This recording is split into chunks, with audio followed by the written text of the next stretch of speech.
crowds of people gathered, and Jesus told them many things in parables.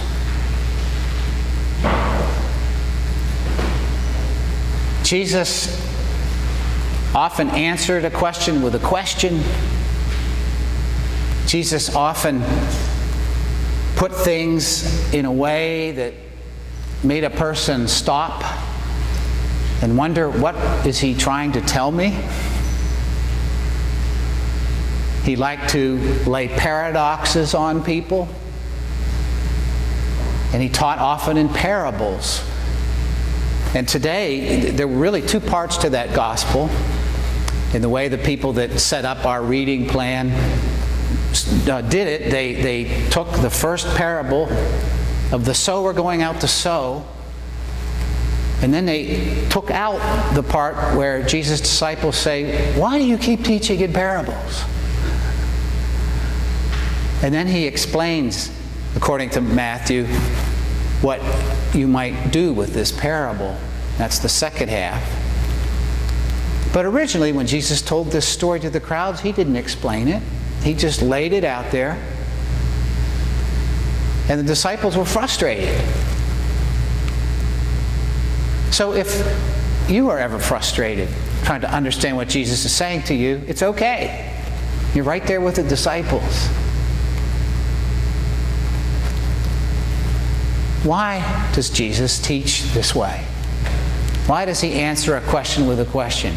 Why doesn't Jesus just say, here are the 3 things you need to do, and if you do that, it's all perfect? I think that Jesus wants to talk about the way God moves in this world. What is God up to? What is God doing? How can we be part of that life?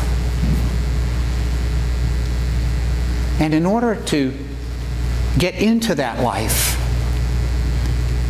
he needs to get us heart and mind and soul. He wants us to not just be given, here's the creed, believe this. That's not what belief is. That's just knowing some things. He wants to get our heart. He wants to get us engaged in this great project of God. And we have to get it with our heart. And any of you that have raised children know that you can't just simply say how they should live and that it happens. They have to get it. They have to grow. They have to come to those moments of maturity and decision on their own. It's the way Jesus is working with us.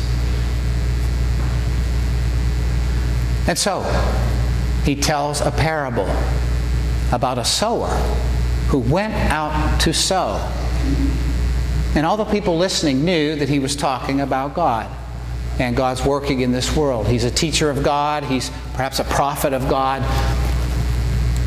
And he says to them, listen, a sower went out to sow. Get into this story. And then he describes it. What happened? It didn't go very well. It didn't go well at all. There's this hard path. Some of the seeds fall on hard path. And they get snapped up by birds.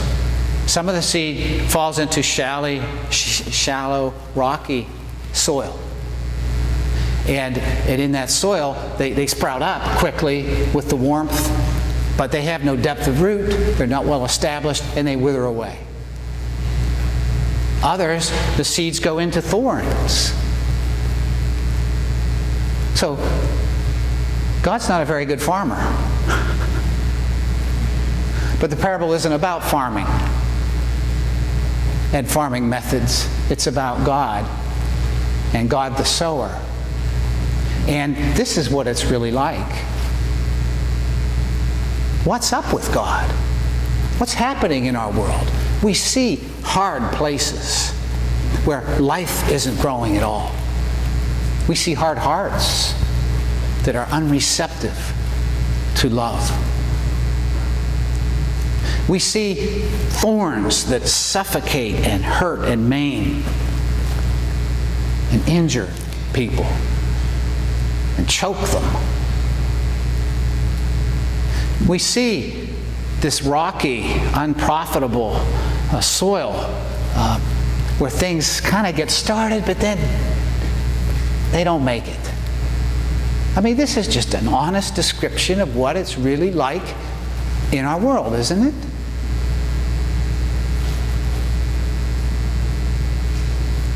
And then Jesus affirms the reading we heard this morning first read.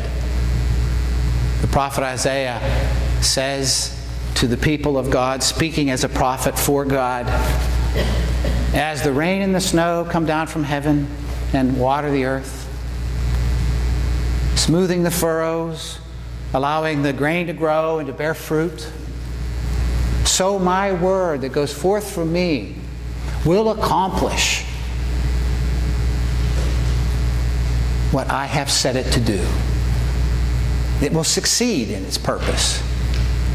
And so Jesus talks about all those hard things that are real and discourage and frustrate us and make us wonder what is up with God. And then he says, but there is also the seed that finds good soil. And it grows, and its crop is magnificent. The harvest will be abundant. There will be life. There will be this richness. God is at work. And Jesus then says, if you have ears, listen. He's inviting us, believe this, trust this, open your heart to this. Give yourself to it. Become part of what God's doing. It may not look very successful. Don't worry about that in the sense that you let it make you stop. There are thorns. There are hard paths. There are rocks. But work with God. As that prayer says, Lord, and maybe that's a prayer we need to say, Lord, open my eyes to see your hand at work in the world around me. Open my eyes to see that you're working in me, that you're working in my world. Open my heart to that. And I want to leave you with a nice summary. Since Jesus talked in so many riddles and parables and paradoxes, St. Paul talked in very long sentences, but he often would just make a nice statement, and this is one. In everything, God works together for good with those who love Him and are called according to His purpose. That's Romans 8, verse 28. And that's the song that goes with it. In everything, God works together for good. In everything. It doesn't mean everything's good. There's a lot of bad and hard, thorny, stony, beaten places. But in everything, God works together for good. For those who love Him, open our heart. Get our heart with His heart. Love Him. And are called according to His purpose. Serve Him. Go with Him. A sower went out to sow.